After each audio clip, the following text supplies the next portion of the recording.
Ang video na ito ay in-upload ng isang babae na nagangalang Akina. Simula nang maging ina, madalas na siyang nag-share ng mga video ng anak niya sa TikTok account niya na may pangalang Akija Boni. Sinusubukan niyang kuhaan ang bawat importanteng milestone sa buhay ng baby niyang si Panko, mula sa araw na ipinanganak ito hanggang sa pagkakaroon nito ng sariling play area. Pero hindi lahat ng naranasan niya ay naipost online. May dahilan ito kung bakit. Madaling araw noong January 29, 2024, bandang 2:30 AM, biglang nagising si Akina dahil sa isang kakaibang pakiramdam sa kwarto niya. Mabuti na lang at hindi nagising si Panko, pero ang sumunod na nangyari ay talagang nakakatakot.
Hindi na nakapagtataka kung bakit siya nag-alangan na i-share ang recording na ito noong una.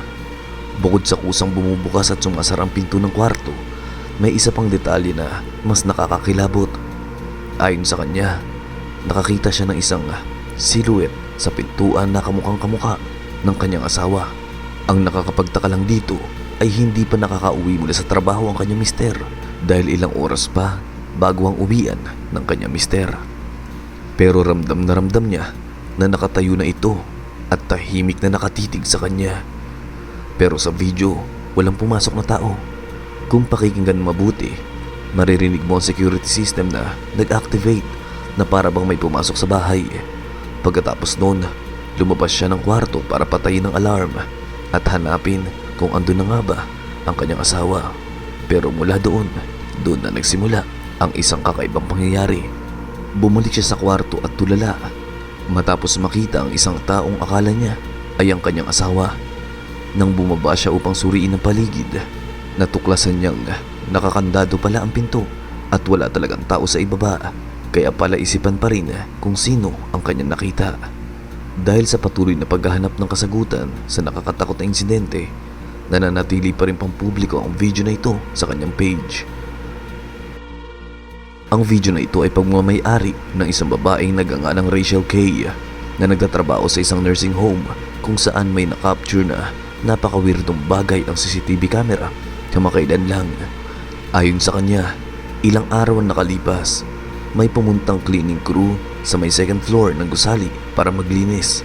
Ang assignment nila ay hindi lang linisin ang mga silid, kundi alisin din ang mga tambak na cat litter na natapon ng isang batang bumisita sa lola nito. Nagsimula silang maglinis sa second floor, pero nang makarating sila sa may gitna ng hallway, may hindi inaasahang pangyayari. Oh, that's disgusting. Or the vegan cheese. Or the vegan cheese. That would be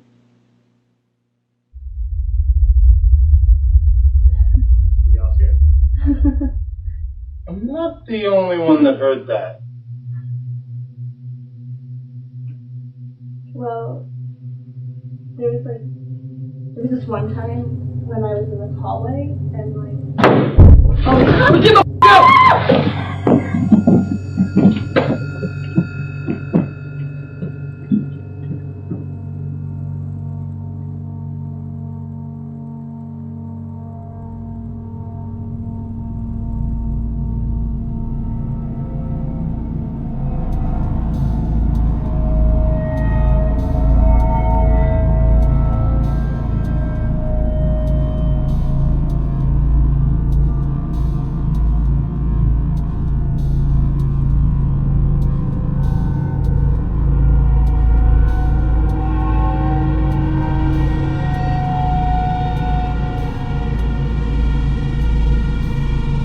Bigla na lang may lumitaw na mga bakas ng paa sa may carpet kahit wala naman tao. Walang ibang bakas sa paligid. Basta na lang lumabas sa mga misteryosong yabag na yun.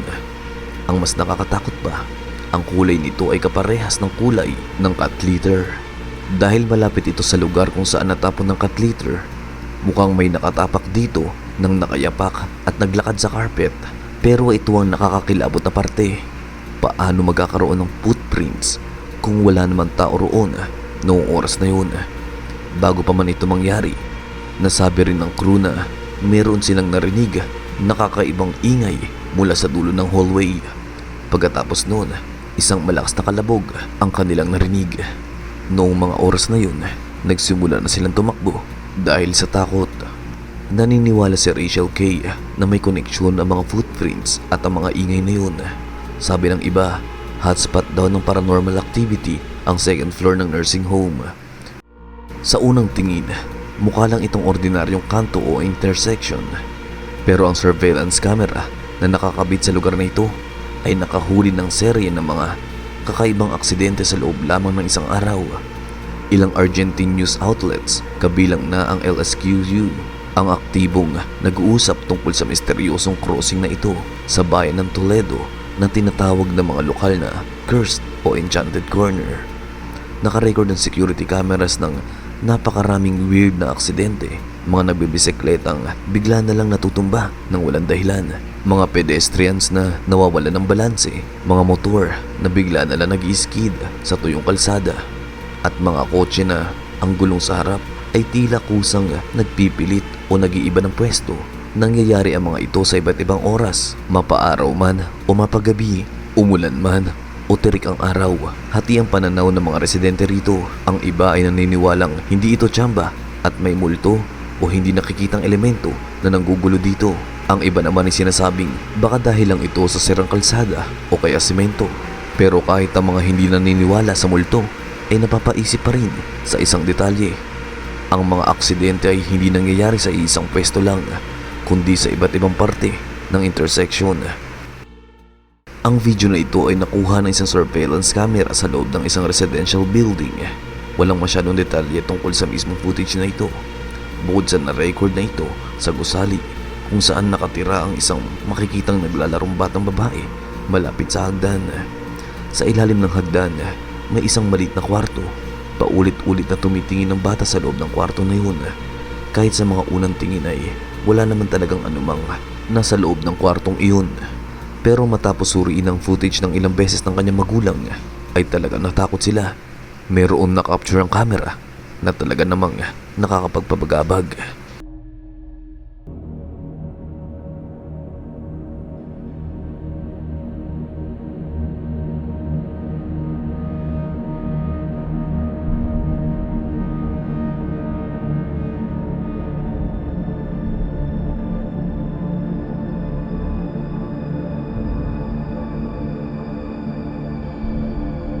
Pag pinanood mo ng mabuti ang video, malalaman mo kung bakit nga ba nag-aalangan ang batang lumapit sa loob nito. Mula sa dilim, may lumabas na lumulutang na kamay na tila inaakit o tinatawag ang bata na lumapit sa loob nito. Para bang lumitaw lang ito mula sa wala at nawala rin pagkalipas ng ilang segundo. Kahit yung pusa na lumapit sa bata, kalaunan ay halatang natakot at ayaw lumapit sa kwarto na yun. Kung ano man ang nakunan ng kamera, ay malinaw na nagdulot ito ng takot, hindi lang sa bata, pati na rin sa pusa at kanyang mga magulang.